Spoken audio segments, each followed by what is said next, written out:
I survived Canada's scariest corn maze. Every path led back to the scarecrow. Left. Right.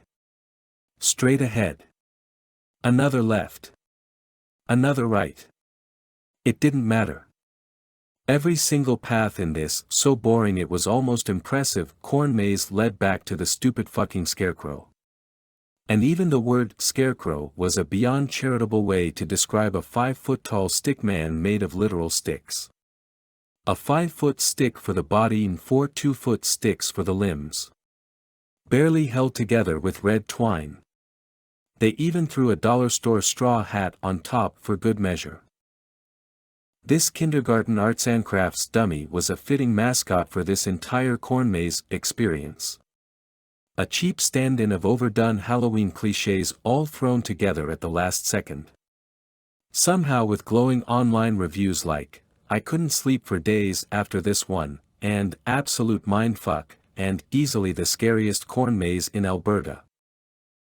Never trust online reviews.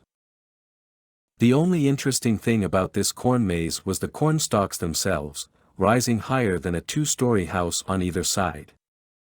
I didn't know they could grow that tall. Rose held the map, as we squeezed our way down winding paths. Corn scraped against our shoulders on either side. Always a tight fit.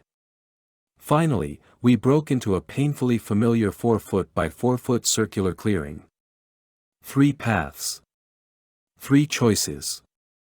Every single time. We'd been out here 4 hours already, and the sun was drifting downward. "Okay, I'm like 97% sure this is it," said Rose, pointing to her left. "Maybe we'll run into the stick man again." I shook my head. "You mean one of a dozen stick men?" "Hey, fuck you. It's the exact same scarecrow," said Rose, pushing forward. I followed. The percussive sound of shuffling cornstalks buzzed around my ears.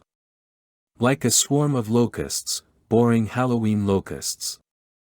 Thus far, in my highly objective opinion, nothing about this maze had even come close to scary. Creepy, maybe a little, at first sure. But after the 3rd scarecrow run-in, things were getting boring pretty fast. Boring and repetitive. 20 minutes for this to get interesting, or I'm calling it, I said, referring to the emergency phone number given to us by the corn maze owner. "If y'all find things get too much," she wore an obviously fake eye patch and spoke with an even faker southern drawl, "if things get too much, y'all call this number why here. MHM. We'll send help to come and get ya." She spat dryly onto the farmhouse porch. "All games and fun till nightfall." She shook her head. "There's no control in these maze people after dark." Maze people. I physically cringed at this whole operation. Everything felt way too forced. Way too scripted. They even made us sign a stupid fake waiver so we couldn't sue for trauma. As haunted funhouse connoisseurs go, Rose and I had pretty high standards. A fact that only made Rose's enthusiasm all the more frustrating.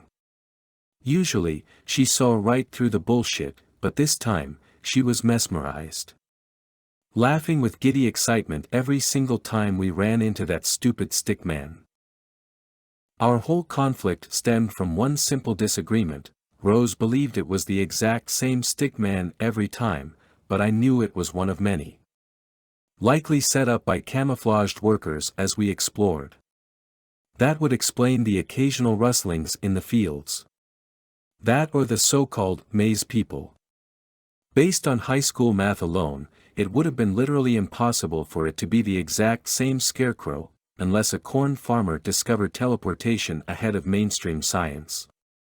Of course, Rose strongly disagreed. She insisted there was some trickery at play, like an unexplained magic trick. But I ran the numbers. Multiple scarecrows were the only possible explanation. Regardless, this whole dispute would be settled soon enough. Rose tied a purple bracelet made of plastic flowers around the last scarecrow.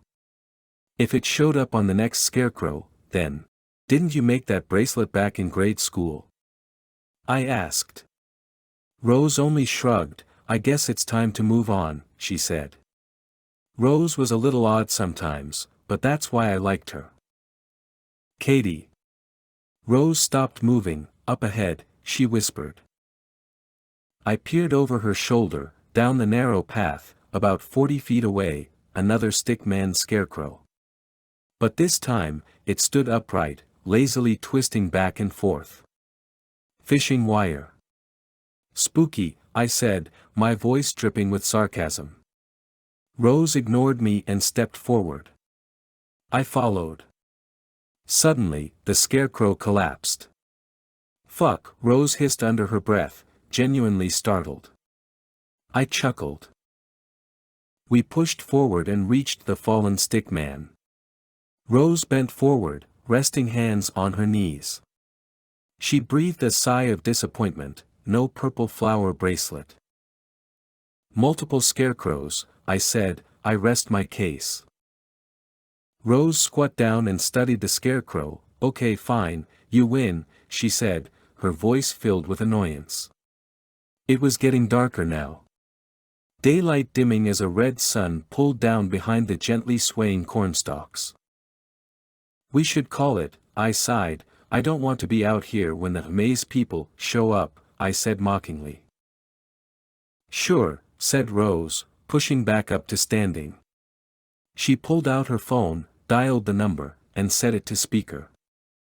A smooth tone rang out 3 times until somebody answered. Hey, said Rose, it's the girls from earlier, we're stuck out here. No response. We leaned in closer. Now, the sound of breathing, hushed and frightened breathing, played out through the phone speaker. We looked at each other. You okay? Said Rose. Shoo. A voice on the other end hissed. We went quiet. Drowning beneath speaker phone static, staggering footsteps thumped against carpeted floor. Getting closer. Whoever held the phone suddenly took a quick breath inward, and the sound of breathing stopped. They were holding their breath. Unknowingly, I held my own breath as well. More silence followed. The faint static of background room tone. More thudding footsteps. An image crossed my mind. The image of a woman hiding under a bed, holding her breath as intruders wandered about the house. Whimpering cries, barely audible. At first, I thought it was the woman, but it wasn't. The people wandering around her house were crying. Sniffling and sorrowful. Some of them weeping now. More thudding footsteps, erratic, like drunks on a stormy ship. Each step louder than the last. Getting closer, closer, and right beside the phone. More weeping, sniffing, and sobbing, like overzealous mourners at a funeral march. Right beside the phone, a short, stuttered exhale. Breathing. Whoever was hiding was no longer holding their breath. Quick and desperate gasps of air until the phone's screen went dark. The call went silent. Rose tapped the screen. Nothing. She pressed down the on button.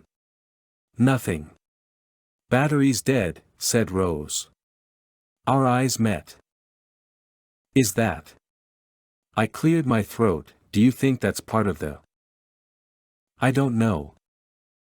Let's get back to the car. With newfound urgency, we pushed back down the path from where we came. Nightfall was almost upon us. The slow dim of darkness encroaching as shadows soaked up the last pools of sunlight. It's just part of the maze, I kept telling myself. Actually impressed by the trick, set up your patrons into thinking it's just another boring Halloween corn maze and then, pull the rug out with an elaborate bait and switch. But the phone call sounded real. Too real. More convincing than any haunted house we'd ever been to, and we'd been to a lot. We rounded another corner, and Rose lurched to a stop so sudden, I nearly bailed into her. Katie, she hissed. I peered over her shoulder. About 10 feet down the path lay the stick man, but that didn't concern me. What concerned me stood about 10 feet past that, a man, over 7 feet tall, with his back to us. Naked and dirt-stained, with red twine wrapped around his body. Red twine digging into his skin with tight crisscross patterns. His head encased by a spherical bird cage. A bird cage made of bent sticks and twine. Inside the cage, over a dozen black sparrows frenzied around his head, desperately trying to escape.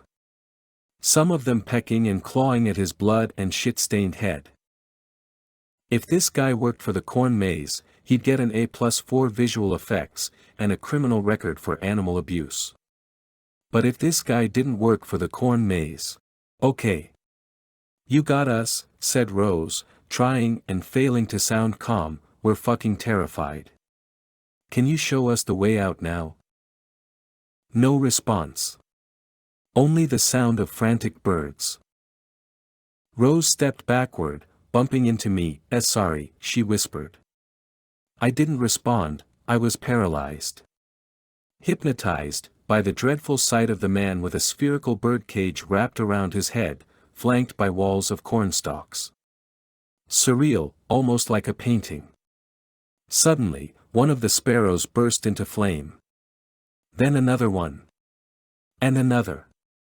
Fire spreading from bird to bird, passing around the cage like rapid contagion. The man groaned in pain, slowly reached up, and pulled at the cage. Burning sparrows circling his head like murderous hornets all the while. He wailed in agony, barely sounding human. Twisting and writhing as he desperately yanked on the cage.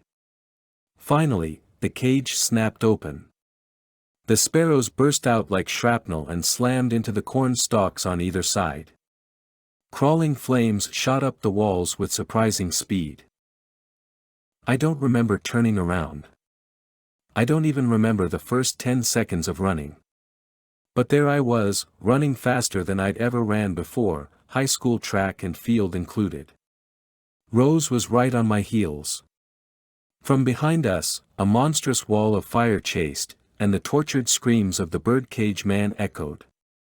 The scorching breath of imminent and painful death gasped on our backs. Up ahead, a fork in the path. Fuck. I didn't think about it. My legs picked up speed, and I slammed headfirst into the wall of cornstalks. Frantically shoving my way forward as dry stalks slapped and clawed against my face. My hair, literally melting from the waves of looming heat. This is it. I'm going to die. I'm going to burn alive.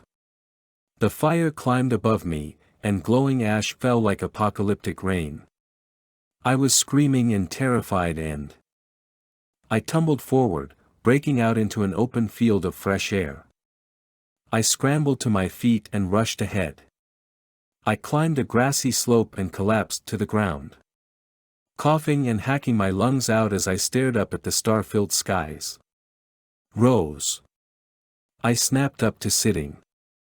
She wasn't there. I pushed up to standing. Rose. Movement. Down by the edge of the burning cornfield.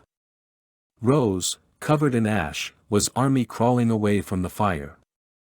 I shot down the hill and hauled towards her. The heat was unimaginable, like sticking your face into a running oven and setting it on fire. Rose was unconscious by the time I reached her. I grabbed her by the torso and dragged her away. I dragged her up the slope and collapsed onto my side. Exhausted, barely breathing.